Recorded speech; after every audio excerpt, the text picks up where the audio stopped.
Lalu Mazmur hari ini mengatakan apa? Berbahagialah orang yang takwa pada Tuhan. Takwa. Maka iman dan takwa kepada Allah Tritunggal yang Maha Kudus itu membuat kita berbahagia dan bersuka cita.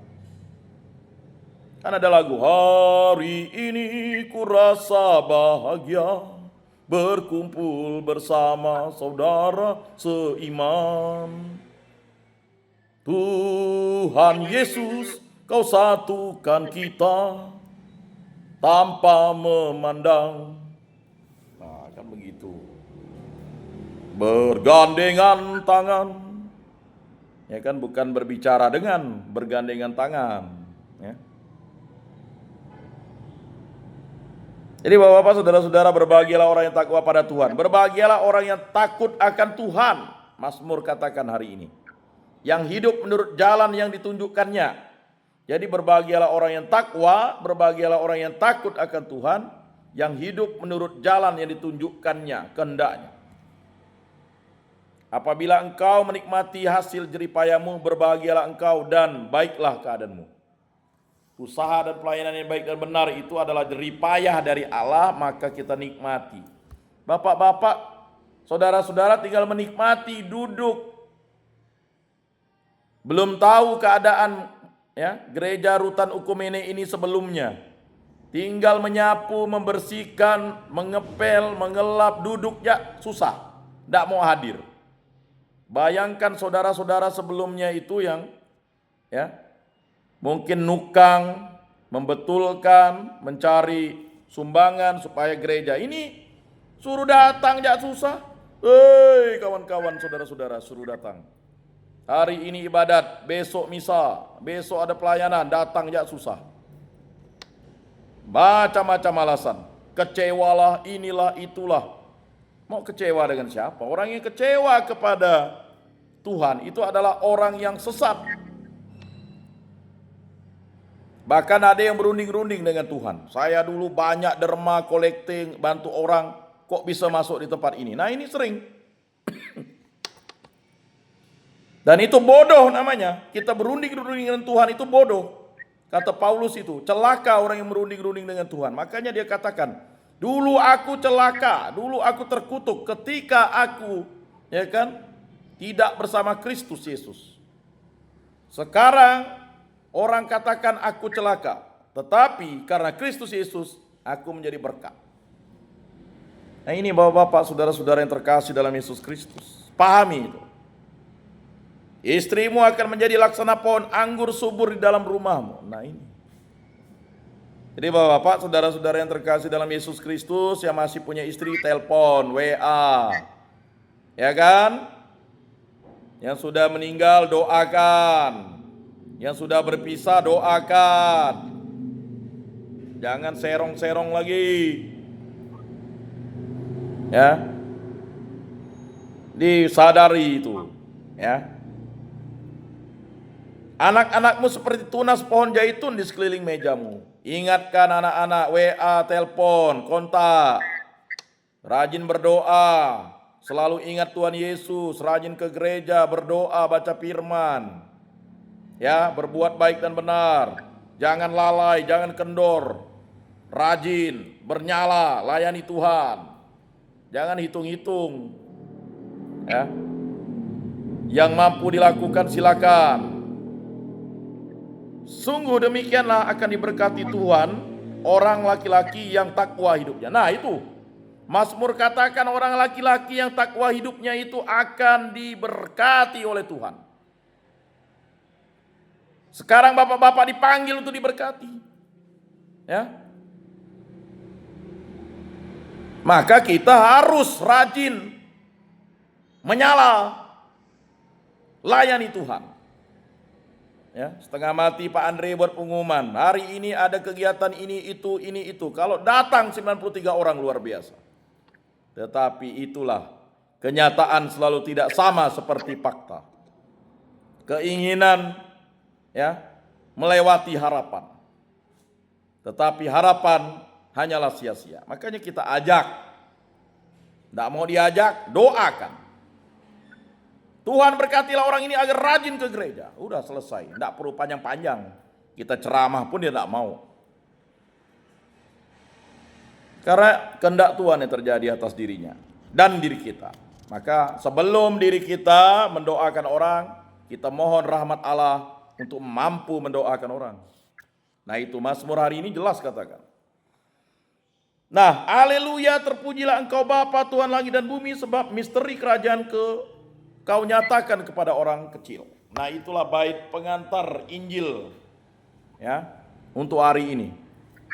Karena kita berbicara tentang kerajaan surga. Yesus ingin menjelaskan kerajaan surga itu seperti apa. Kebetulan Yesus ingin mengingatkan orang-orang kecil itu. Maka banyak perumpamaan tentang kerajaan surga itu. Ya. Jadi ketika mengajar di salah satu rumah ibadat, mungkin orang-orang ini adalah pembuat roti. Jadi Yesus itu melakukan pewartaan kerajaan Allah itu dengan menggunakan perumpamaan. Yesus bersabda kerajaan Allah itu seumpama apa? Jelas ya. Jadi Lukas menuliskan kerajaan Allah itu seumpama apa? Dengan apakah aku akan mengumpamakannya? Jadi dia bertanya kepada para pendengarnya, audiennya. Kerajaan Allah itu seumpama biji sesawi. Nah, jadi bukan sawi ya, biji sesawi. Biji sesawi itu adalah tanaman yang tumbuh di daerah Yerusalem, di daerah Israel itu. Bijinya sangat kecil, tetapi dia itu sayuran. Kalau tidak dipanen, dia akan terus bertunas dan menjadi pohon. Bahkan burung-burung bersarang di tempatnya. Nah, jadi kerajaan Allah itu seumpama biji sesawi yang diambil dan ditaburkan orang di kebunnya. Ini kepada petani supaya dia paham. Oh begitu rupanya kerajaan Allah itu ya. Karena ingat, pendengar Yesus tidak orang terpelajar, tapi orang praktisi, petani, penanam sayur. Biji itu tumbuh dan menjadi pohon dan burung-burung di udara bersarang di ranting-rantingnya. Maka ada ini kan, Yesus pokok anggur, ya kan? Kita adalah ranting-rantingnya. Nah, perumpamaan itu. Dan Yesus berkata lagi, kebetulan ada tukang roti mungkin di situ atau pembuat roti, supaya ibu-ibu yang biasa membuat makanan itu paham. Karena ini untuk suami dan istri. Dan Yesus berkata lagi, dengan apakah aku akan mengumpamakan kerajaan Allah? Kerajaan Allah itu seumpama ragi. Nah, ragi. Jadi bapak-bapak tahu ragi ya? Tahu ragi kan? Ragi itu adalah suatu media fermentasi kalau mau buat apa-apa, terutama roti, biar dia bisa menjadi dadi dan mengembang, dia harus membuat ya, harus ditaburi ragi. Ya.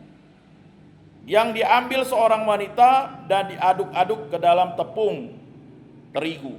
Jadi ragi itu dimasukkan dalam tepung terigu supaya nanti dia mengembang dan hasil rotinya itu menjadi enak dimakan.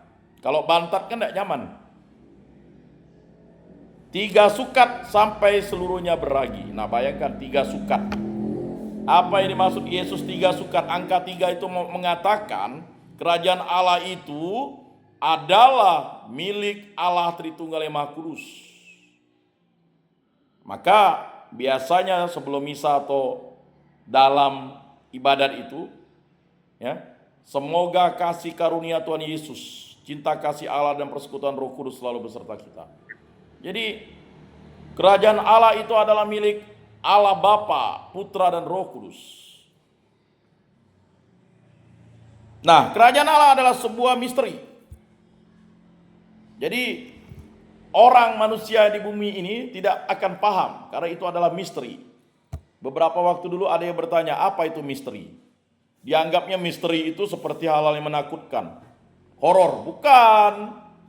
Misteri itu adalah sesuatu yang hanya bisa dijawab karena iman kepercayaan. Kalau misteri yang horor-horor itu berbeda. Misteri itu adalah rahasia yang besar seperti diungkapkan oleh Paulus tadi. Nah itu. Jadi Yesus menjelaskannya dengan bahasa gambaran. Jadi menggambarkan kerajaan Allah tadi seperti biji sesawi, menggambarkan kerajaan Allah itu seperti ragi, ya. Jadi salah satu gambaran yang digunakan adalah ragi. Ya. Kamu adalah garam dan terang dunia, kamu adalah ragi dunia juga. Oh, bayangkan. Ragi adalah sesuatu yang tampaknya sedikit, jadi sedikit, namun memberi pengaruh besar pada keseluruhan adonan. Jadi kalau ingin membuat roti tanpa ragi, ya adonannya akan biasa-biasa saja, bahkan bantat. Tetapi dengan ragi, dia bisa mengembang. Dari adonannya biasa, bisa bertambah. Gereja mengartikan ragi sebagai doa. Jadi bapak-bapak, doa itu adalah ragi. Maka kita harus menjadi ragi, pendoa, doa. Jadi kalau bapak-bapak tidak berdoa pagi, tidak berdoa makan, bagaimana kita bisa menjadi ragi?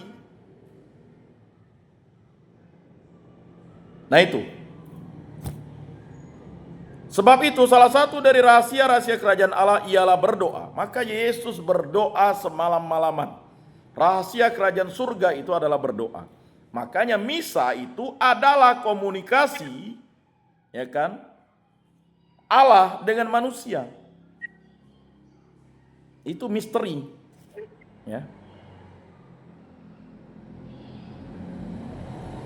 Jadi salah satu dari rahasia-rahasia kerajaan Allah ialah berdoa. Tuhan hanya sejauh doa. Media sosial untuk berbicara dengan Tuhan adalah doa. Nah, dalam peristiwa-peristiwa setiap hari dan setiap saat, semua bentuk doa dapat menjadi ragi yang dengannya Tuhan membanding-bandingkan kerajaan Allah. Nah, itu dalam Katekismus Gereja Katolik nomor 2660.